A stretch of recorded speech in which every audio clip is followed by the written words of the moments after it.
You're listening to the Voice of Russia in the heart of London. I'm Tim Walklate, and today I'm asking, can Russia kick racism out of football?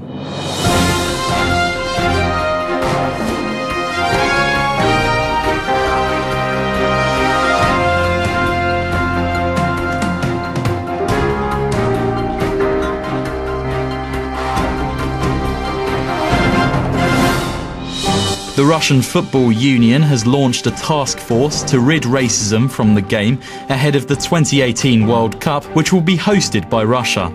These follow a string of recent racial incidents surrounding Russian football. The most notable of which was when a banana was thrown from the crowd at Anzhi Makhachkala's Chris Samba during a game against Lokomotiv Moscow. Zenit St. Petersburg is the only Russian Premier League club to have never fielded a black footballer. At least one professional coach has gone on record saying that the club's fans don't like black players.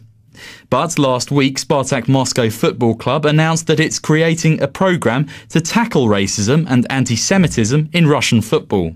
However, just a day after, the Russian Football Union's president said that Russia has no club with a racist orientation or that has showed racial intolerance. Now, today I'm joined in the studio by Paul Mortimer, a former top-flight English footballer who now campaigns for the British anti-discrimination charity Show Racism the Red Card. And joining me on the phone is Richard van Portvlied, a sports reporter for the international broadcaster Russia Today, and Fedor Turbin, a press manager for Spartak Moscow, and is working on the club's foundation to fight xenophobia, racism and anti-semitism in Russian football. So, gentlemen, thank you all for coming. I'd first like to ask you all briefly, how big a problem is racism in Russian football at the moment? Richard van Portvlied.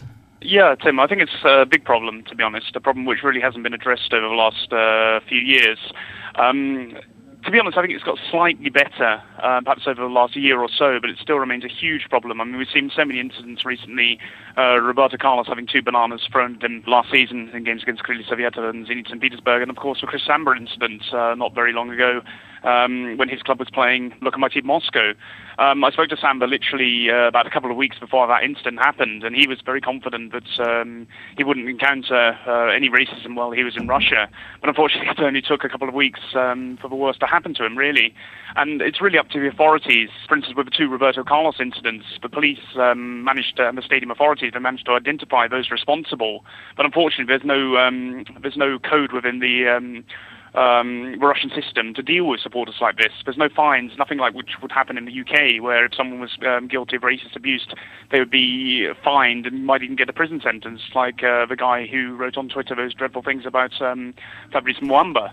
Unfortunately, just nothing exists like this in Russia until there are more heavy penalties. Unfortunately, I can see racism persisting in Russia. And Fedor Turbin from Spartak Moscow, how big a problem is racism in Russian football at the moment?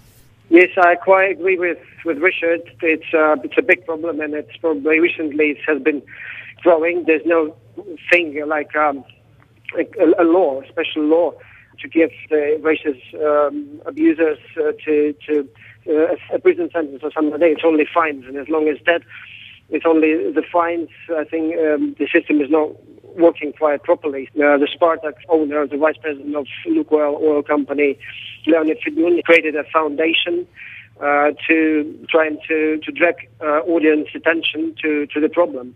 Like during the last match with Kuban, last fixture, Spartak fixture in Premier League, the team entered the pitch with no racism shirts on them. The announcer just on the stadium tried to drag the attention of the audience, and I think it's the first step to drag the audience attention to that problem. And Paul Mortimer? In doing this, in being invited here, I did a little bit of research, and from what I've seen, it is a huge problem. And the profile, there isn't much of a profile for it. You have to actually search for it on the internet. Now, I saw a couple of things that, the Roberto Carlos incident, when that came out, I was just searching the internet for things and came across it. and couldn't believe it was a couple of weeks running, I think, and he walked off the pitch. You really had to search for it to see it was there. Now, the Chris Samba thing, it really isn't a surprise. It's there, but again, the problem is that racism isn't really understood. The understanding of what racism is, of why it happens and why it's unacceptable, really isn't really understood in parts of Russia. How offensive it is, and how to deal with it. Like you've said, there is nothing in place to deal with fans who are racist or who abuse people. And with the World Cup coming, it'd be quicker than you think. There's going to be a lot of people of colour coming, not just players but supporters, officials. It's going to be totally unacceptable. Now, what they need to do is they need to get in touch with FIFA. Then help is needed. Help is needed to educate people so they understand exactly why this is unacceptable and why it's got to stop. And Richard, I'd like to bring you in here. I mean, given that Russia will host the World Cup in 2018, will this put fans off from travelling to the venues in Russia? Well, I could completely understand why it would put them off, given what's been reported and what actually happens. Unfortunately, Paul absolutely hit the nail on the head. There's just not an understanding of how offensive racism is, I think, and it's a very in-rooted problem. It's Russia. The current situation in Russia is almost like the 70s and early 80s in the UK, where no one actually thought about how offensive racism actually is. The UK has made absolutely wonderful strides in trying to tackle this problem, and there's a lot that Russia can learn, really. Unfortunately, it's about educating the youth, because the youth, the children, the teenagers who go to games at the moment in Russia, they copy what people from the older generations do, because they just think this is the norm. And it's really, I think the Russian Football Union, the Russian Premier League really need to make much greater steps, perhaps involving players who the fans respect, to try and actually get the message home that racism is not acceptable. Because at the moment, it's something that everyone thinks of as a everyday way of life. To be honest, they just don't have any idea of the consequences of how hurtful and how offensive racism can be. So at the moment, yes, I can certainly. Russia doesn't have the greatest image in the West anyway, but certainly in terms of racism, and racism does exist in Russia and Russian football, but it could certainly put off a lot of people from going to the World Cup. You're listening to the Voice of Russia in the heart of London. Paul, I'd like to ask you now. You represent Show Racism, the Red Card. It's been around for a good few years now, as has other organisations like Kick It Out and the Fair Network as well. And what has it done to tackle discrimination? Well, I'll tell you what we do. We're an educational charity. So basically, what we don't condemn people. We try to educate people. We try to work out, well, where do we go from here? And that's what we try to do. We try to, we go into schools. I'm an educator. I go into schools, and like your man said, it's the kids. You do need to go and educate the children, because the adults are from a different era, and I can just imagine in Russia, the era the parents are from, will probably not have come across many people of colour, of different colours. So when that happens, there is a fear, because you just don't know. They'll see people that look different, and we're always a little bit frightened of things that are different, and we start to treat things a certain way. Now, if we can educate our kids to understand that, the colour of the skin may be different, but that person inside is the exact same. And that's what we try to do at Show Racism, the Red Card. We don't condemn, we try to educate people, and we try to raise the profile and the awareness of what racism is, of how it affects people, and the fact that it's illegal. Richard, Russia is such a huge country full of diversity. Is it possible that it's just impossible to envisage the Russian Premier League as racism free? Is it an uphill struggle? Of course, it's going to be an uphill struggle, but I think during the 70s and early 80s, I think if you said, could you imagine the first division in England being racism free, I think people would have sort of looked at you quite strangely, because it was such a part and parcel of the game, and you'd get home players of your team being booed by your home supporters just because of the skin of their colour. Colour pioneers of the game, sort of from the Afro-Caribbean countries, and people like Viv Anderson, for instance, they were booed. And you couldn't just not have imagined that the UK would have come so far in the space of such a short time, in the space of a quarter of a century.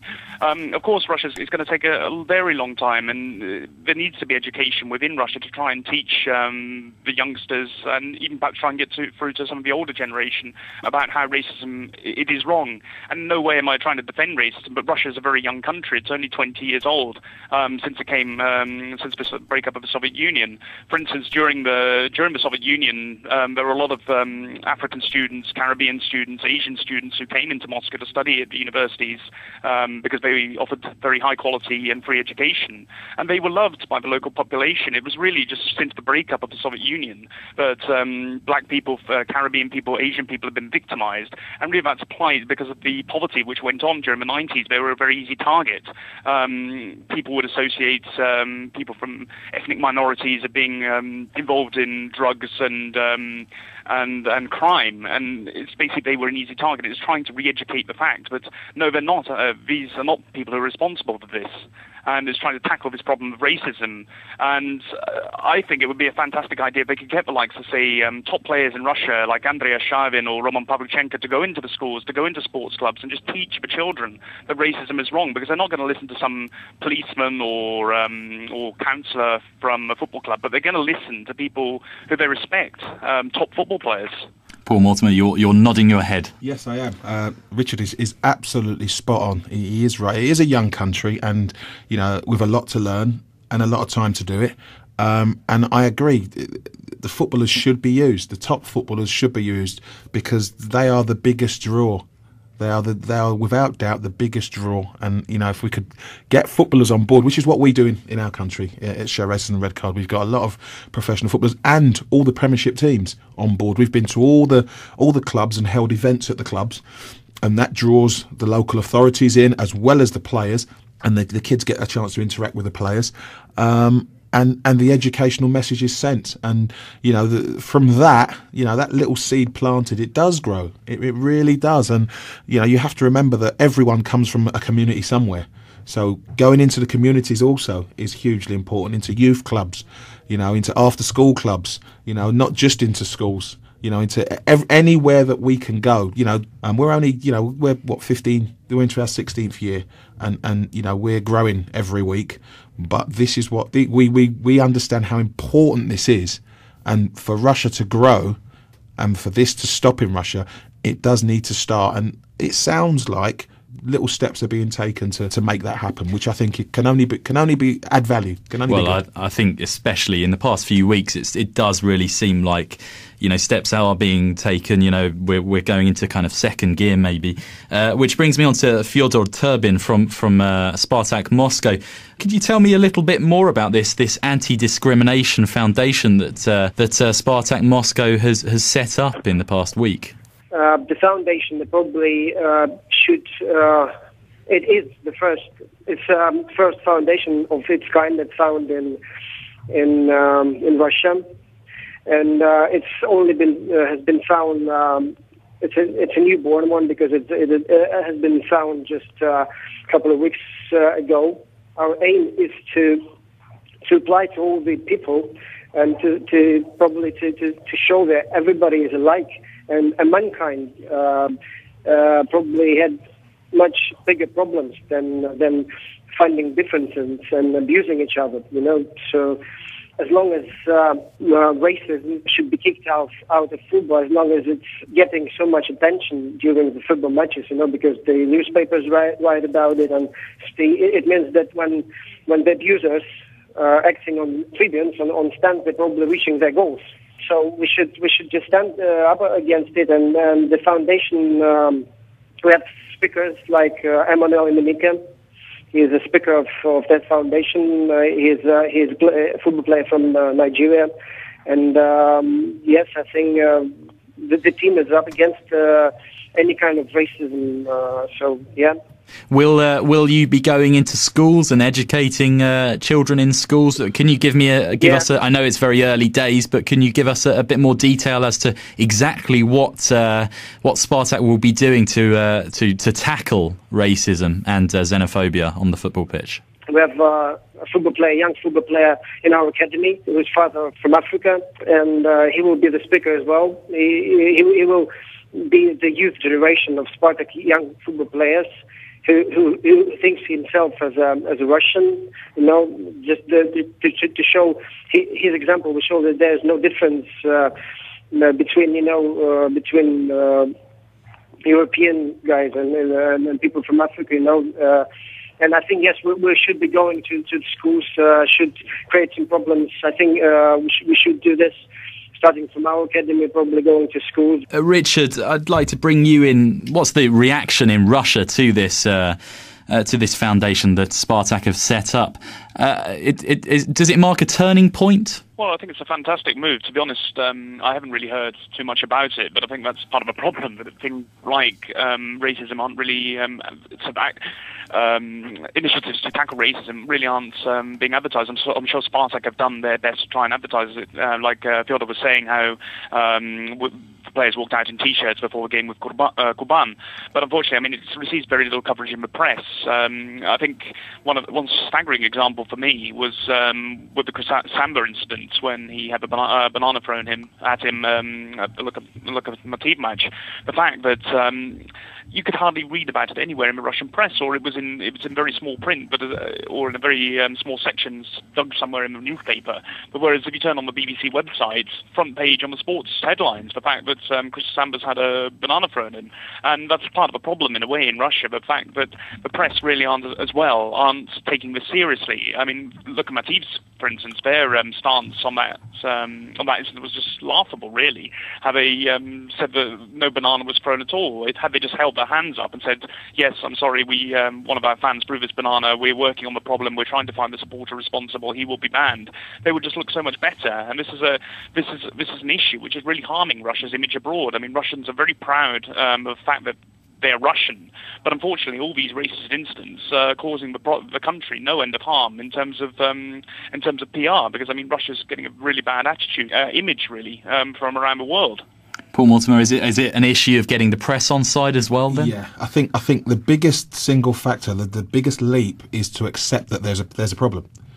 From what Richard said, it's not accepted yet. And therein lies the very first problem.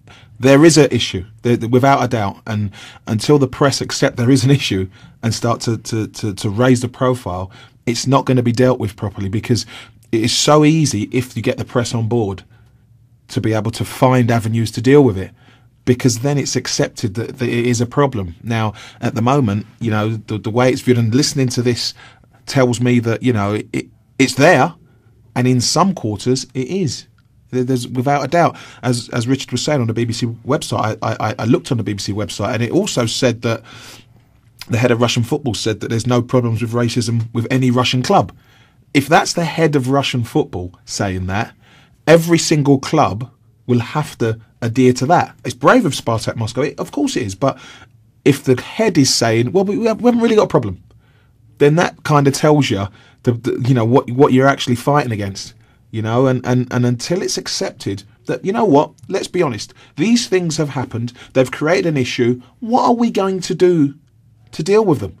Until that starts, everything I think that comes from that is going to be difficult. It's never going to get the publicity it should do. There will be certain people who will fight for it, but until if the press agree with the head of Russian football, you've got no chance. Because there is a nil acceptance that something's happened. Now, accept something's happened, then you can seek advice, because it shouldn't be Spartak Moscow. It should be the Football Federation that deal with it.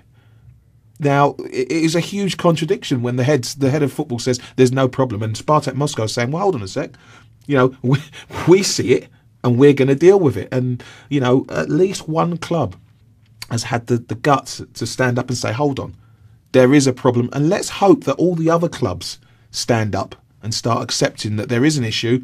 It's to say, well, what do we do about it? Because a lot of the time, it's just about education. Yes, the economics and things like that do come into it, the financial aspects in countries, yes, but a lot of it, again, it is down to a lack of education. And until people are aware of it, understand it, recognise it, then it's never going to stop. Well, we've heard. I mean, there've been mixed messages. I mean, you're referring to Sergei Furzenko's comments that none of the country's clubs have a problem with racism, but I believe one of the other members of the Russian Football Union also said that with the World Cup coming, we really need to tackle it, grab the ball by the horns, and there's been this task force which has been set up to really tackle racism. Richard, why are there these such mixed messages from senior figures about tackling racism in football?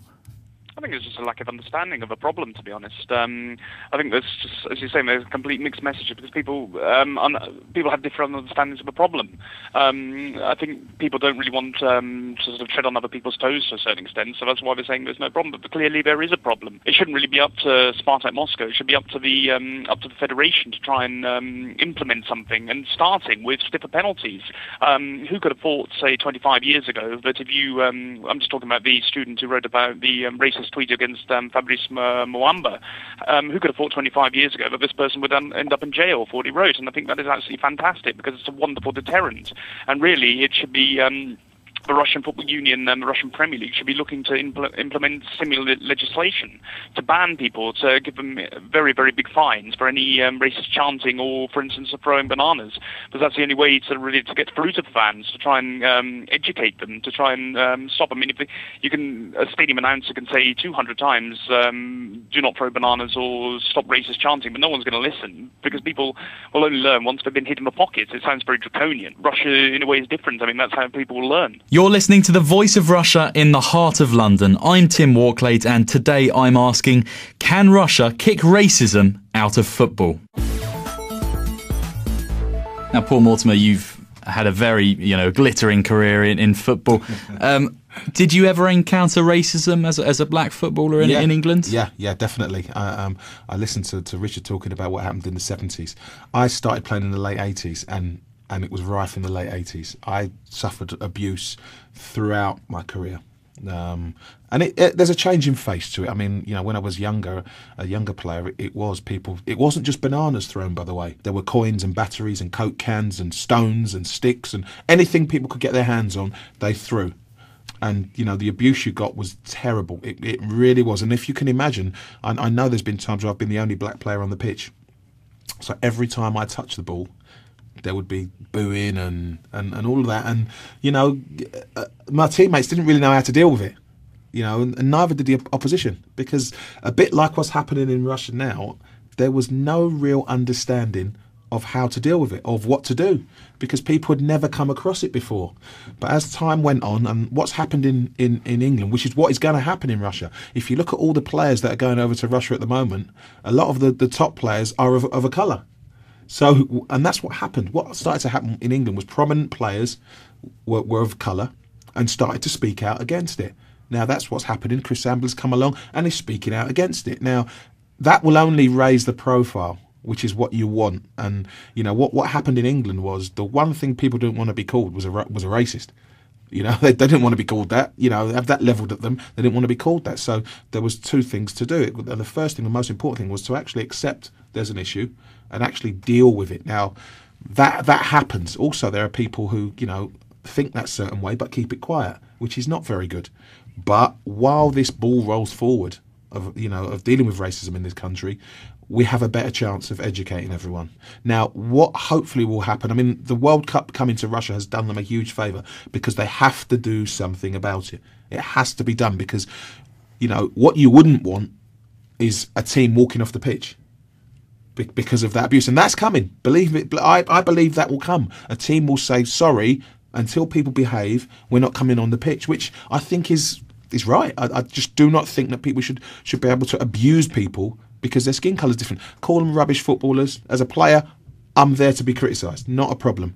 But it's got nothing to do with the colour of my skin. And until people understand that, I worry about what could happen during the World Cup. They've got a bit of time, and let's hope that the federation come to their senses and listen to clubs like Spartak Moscow and the Moscow owner, because he knows, it sounds like he understands what's required and knows that there's a problem and is putting himself out there to try and do something about it. Okay, so we're running out of time now.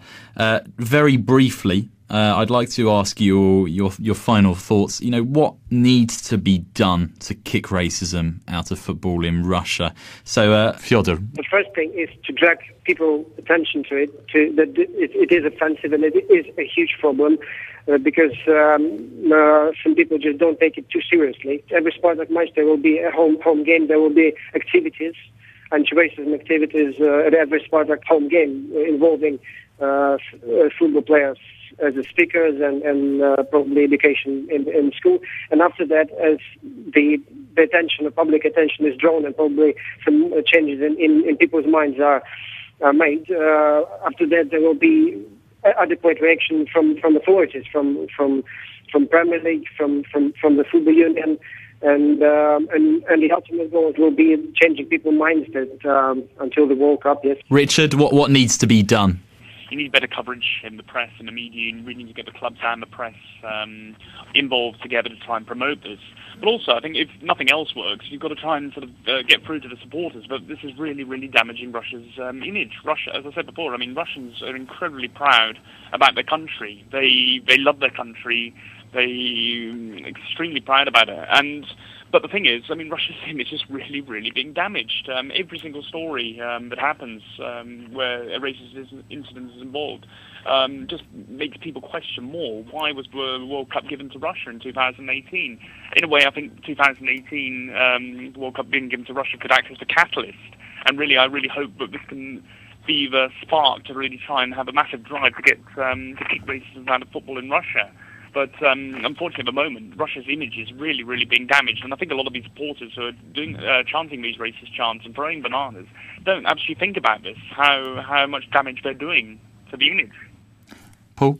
Well, I think that, you know, the federation and the clubs have to get it right first time. So what they need to do, in my opinion, is seek help. Is go and do some research. Go and come to England and see how it's done here. You know, we may not have it 100% perfect. I think we're ahead of the game. I think compared to a lot of clubs in Europe. In Russia, I think what they've got to do is go and seek advice. Go and actually find out. You know, come to England and find out how it works, because it is something sometimes you need help with. Because there's a lot of people who don't understand what racism is. So you need to come out of Russia, go and see how it's done somewhere else. You know, what kind of strategies are put in place to deal with things like this, because it's very difficult sometimes to come up with strategies when you really don't understand the topic. See, racism is a topic that divides a lot, and a lot of people shy away from it, and a lot of people think they know what it is and don't. You know, so it's important that that the understanding, the clear definition of racism is there for everyone to understand, and that probably, you know, there's an acceptance that something is happening, and, you know, go and ask advice, go and seek advice, go and research from people that have been in your situation, like we were in this country, like you say, Richard, in the 70s, and how have we got to where we are now? Well, unfortunately, we have to finish there, but just to remind you, you're listening to The Voice of Russia in the heart of London. I'm Tim Walklate, and today I've been asking, can Russia kick racism out of football? Now, joining me in this discussion in the studio was Paul Mortimer, a former top-flight English footballer who now campaigns for the British anti-discrimination charity Show Racism the Red Card. And joining me on the phone was Richard van Portvlied, sports reporter for the international broadcaster Russia Today, and Fedor Turbin, the press manager for Spartak Moscow Football Club, and is working on the club's programme to fight xenophobia, racism and anti-Semitism in Russian football. Stay tuned, the news is up next.